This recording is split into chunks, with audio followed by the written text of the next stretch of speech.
Today, on how it's made. Javelins.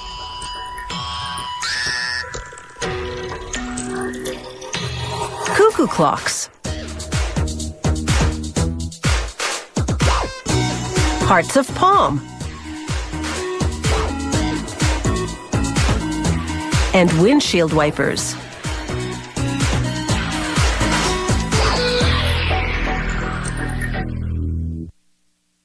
The sport of javelin throw dates back to the Olympics in ancient Greece.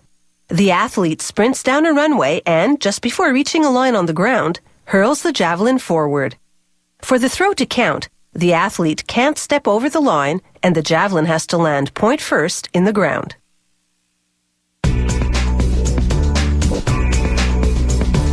This modern javelin consists of a long hollow tube and a point. The tube portion is called the shaft. This company uses strong, lightweight aluminum, but javelin shafts can also be made of steel or carbon fiber. The tube is 3 centimeters in diameter. It first goes into a taper machine, where forming dies narrow the back end to very specific dimensions. The taper profile varies by model, but has to conform to international rules. After marking the exact end of the taper, they slice off the excess tubing.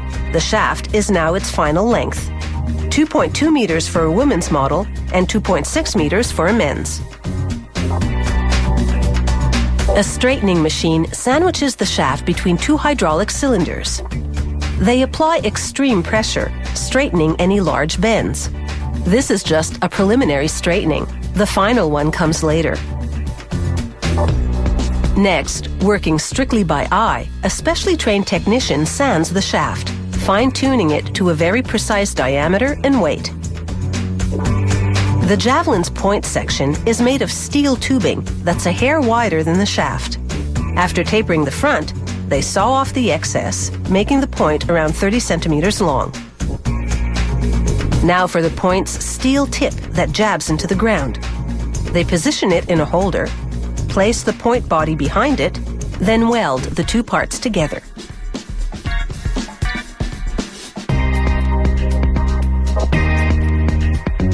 To make the point more aerodynamic, they sand down the weld line until it's flush with the surrounding steel. Using progressively finer grits of sandpaper, they polish away any imperfections until the point is perfectly smooth. Now for the final assembly. The shaft is sporting 2 coats of paint, and the point is nickel-plated to rust-proof the steel. They mark how far up the shaft the point will go, and slip it on temporarily. As the javelin pivots precisely where international rules dictate, they add pieces of lead until the javelin balances. Then all the components go on a scale to ensure their combined weight abides by international rules. 600 grams for a woman's javelin and 800 grams for a men's. Next, they squirt a little glue inside the point and drop the chunk of lead inside. They drop in some knotted cord and ram it in with a metal rod. This packs in the lead so it won't rattle around.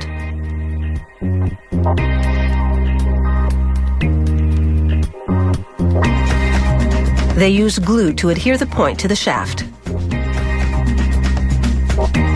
They drive home the point, so to speak, by throwing the javelin against a lead slab. The force of impact pushes the point into its final position. Now they recheck the javelin's overall weight. If it's underweight, they simply tape some sheet lead to the center of gravity where the hand grip will hide it.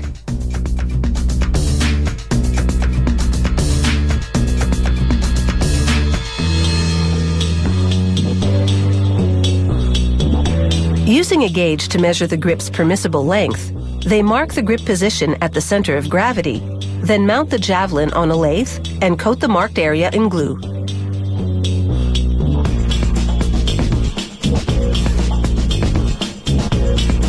They wind cotton cord around the shaft over the glue.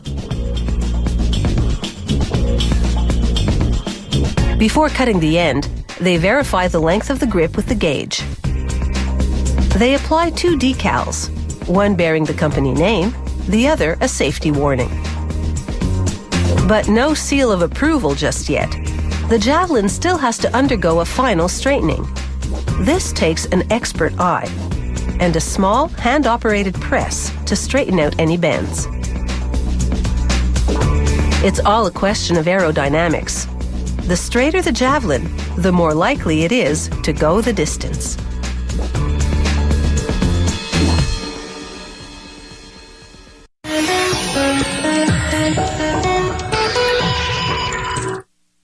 The Black Forest region of southwest Germany is world famous for its cuckoo clocks, which have either 1-day or 8-day movements, meaning that's how long they run on one winding. The standard feature is a little bird that emerges and cuckoos when the clock strikes. Some clocks also play music and have moving figures.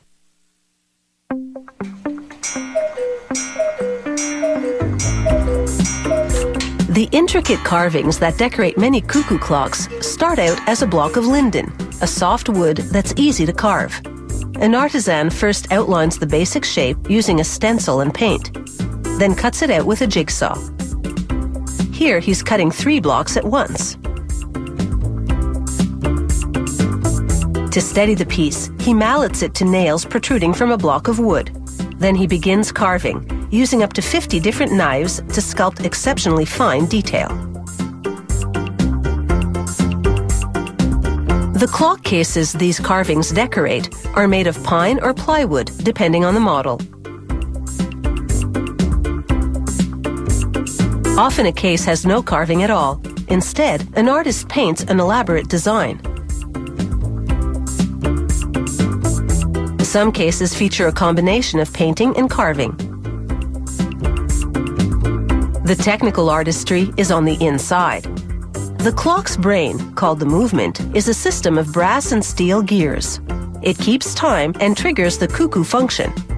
The components and configuration vary according to whether it's a 1-day or 8-day movement. Workers sandwich the movement between 2 brass plates, connecting them at the corners with long screws. Then on the outside, they install the mechanism that times the chime.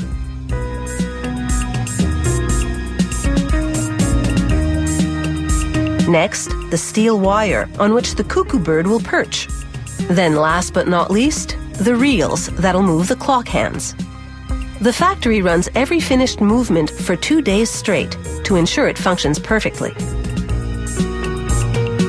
The first part that goes on the clock case is the dial. They tack it with tiny nails. Next, the wooden cuckoo bird. They insert the movement's perch wire through a hole in his foot, then secure it with a screw so he doesn't fly off. After trimming his tail so he'll fit, they screw the movement, bird and all, inside the case. Next, the steel wires that operate the components that produce the cuckoo sound. We'll see them shortly. And finally, the dial's wooden hands. Every cuckoo clock has 2 chains that regulate the speed at which the movement gears turn. As we see here in slow motion, an automated machine makes these chains 1 link at a time by first cutting and then bending pieces of brass wire. Each chain goes into the case through a hole in the bottom, then onto a wheel in the movement, then back out through another hole in the bottom of the case. S-hooks go onto the ends. These will hold cast iron weights that pull the chain. Workers rig up a small wire connecting the bird and the door. This opens the door when he comes out to cuckoo.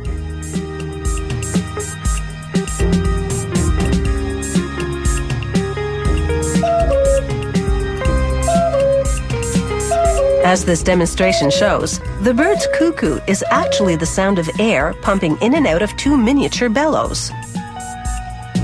Before each cuckoo, the hammer on the end of this steel wire hits a tiny gong.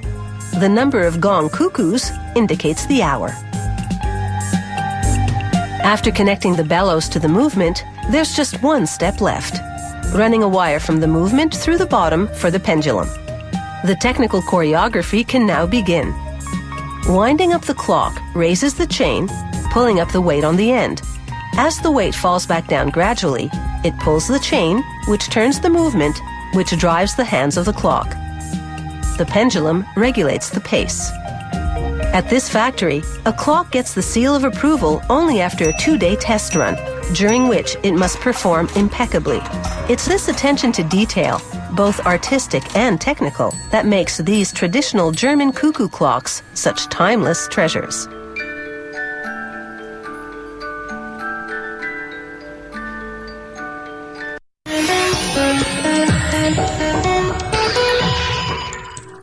Heart of palm is a vegetable that comes from certain species of palms. It doesn't grow on the plant the way fruits and vegetables usually do. Rather, it's the soft, edible inner core of the stems. Harvesting palm stems and then processing them to extract the heart is very labor-intensive, which is why this delicious vegetable is a delicacy. Life for this tropical vegetable begins in the farm's nursery, where they plant a palm seed in a pot of soil. After a couple of weeks, they transplant the seedling into a bag, and the seedling grows.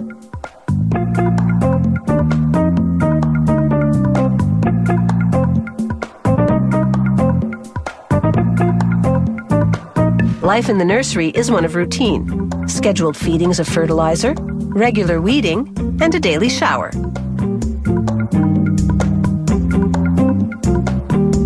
After about 3 months, that little seedling has matured into a plant that's strong enough to go into the field.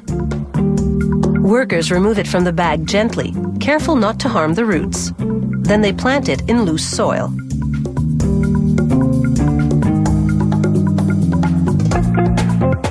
After about 1.5 years of field growth, it's time for the first harvest. Using a machete, the harvester grabs and chops off the main stem. One of the remaining smaller stems will become the new main stem and be ready for harvesting in about 6 months' time. This cycle continues for about a decade. After cutting off the stem, the harvester strips the bark. This exposes a shell underneath that protects the palm heart, at the core of the stem, from damage and dehydration. Later, the factory will slice off this shell, like so, to extract the heart.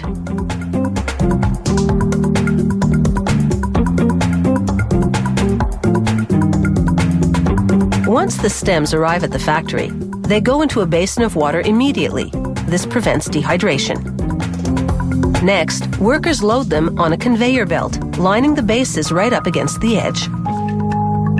Someone else, meanwhile, clicks a counter to tally the number of stems passing by. The conveyor belt transports the stems to a circular saw that slices off a portion of the base. Next, workers slide each stem across a razor-sharp blade, slicing open the shell that encases the heart.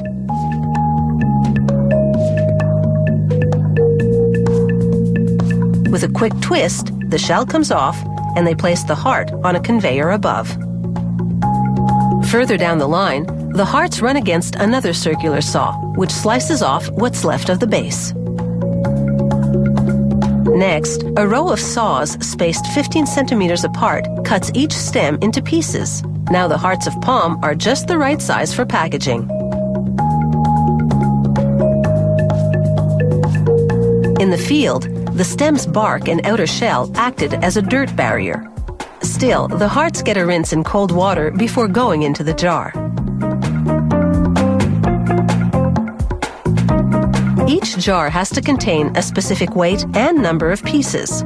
So it goes on a scale, and if necessary, a worker adjusts the weight by swapping a piece for one of a different size.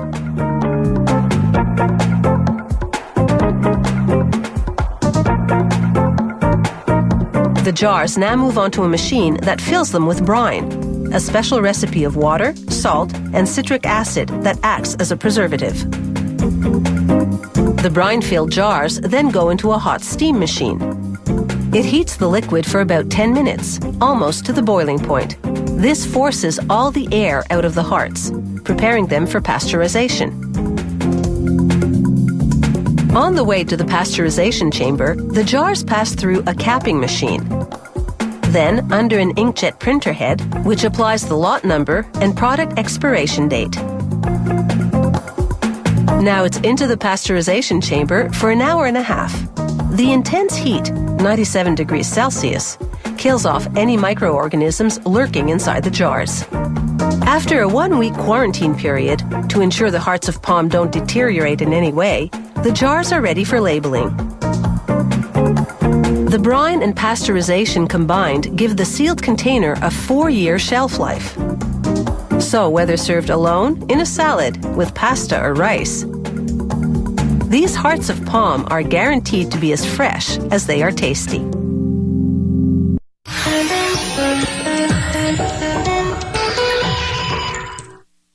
The first windshield wipers were invented in the early 1900s by a woman who got the idea from watching a trolley driver wipe the sleet off the windshield with his hands. After 1920, wipers became standard equipment on all cars. Today, even the space shuttle has them. These windshield wipers all have a rubber wiping blade. To make it, workers load natural rubber into a mixer that breaks it down into fine grains. Then they add powdered carbon to the rubber and leave it to mix.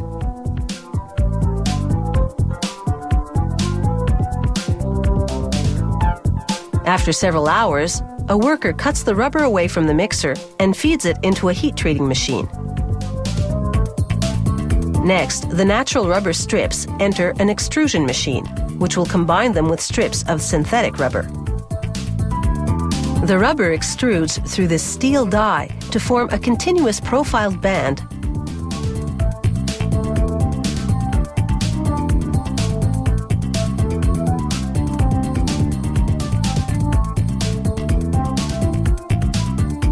The rubber band cools in a salt bath before it's cut into lengths, then split in half to form 2 wiping blades with a clean, sharp edge. The blades go through a spray of graphite to reduce friction, then drop onto a grate to dry out. The rubber is so smooth it's hard to grasp, so workers must insert each blade by hand into an assembling machine. In the center of the wiper blade is an opening into which a machine will insert a metal tension strip. It serves to press the blade against the windshield and hold its shape. The machine applies pneumatic pressure to literally blow the strips through the length of the blades.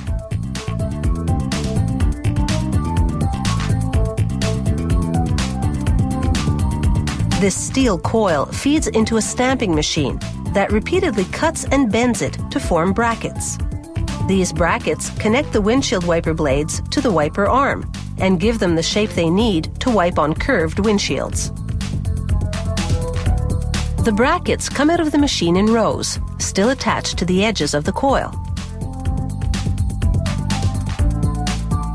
Next, the rows of brackets dip into a vat of paint to receive a base coat, followed by 2 more coats of black paint that will protect them from corrosion for several years.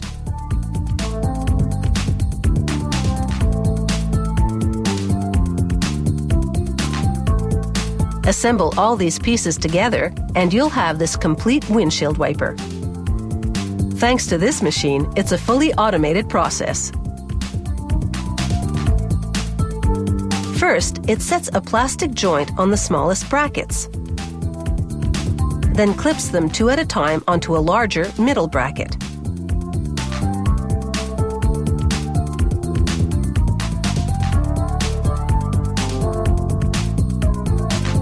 Next, the machine sets an adapter onto the top center bracket so the wiper can attach to a variety of car wiper arms. Finally, all the trays on which lie the assembled wiper parts come together as the machine proceeds with a final assembly. 4 brackets held by joints branch out from the main center bracket. They hold the wiper blade in 8 different places. This design allows a full range of movement to the wiper while applying an even pressure all along the blade, the key to a clean wipe with no streaking.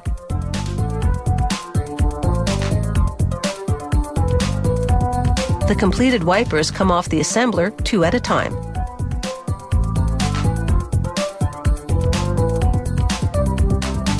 Workers visually inspect the wipers and then test the performance of the blade against a rotating sheet of wet glass. They monitor the amount of friction the blade applies to the glass and gauge its durability.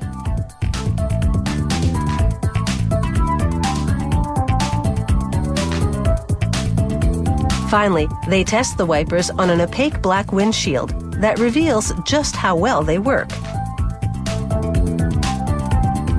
With a lifespan of more than 1 million wipes, they're surely the most reliable device on any car.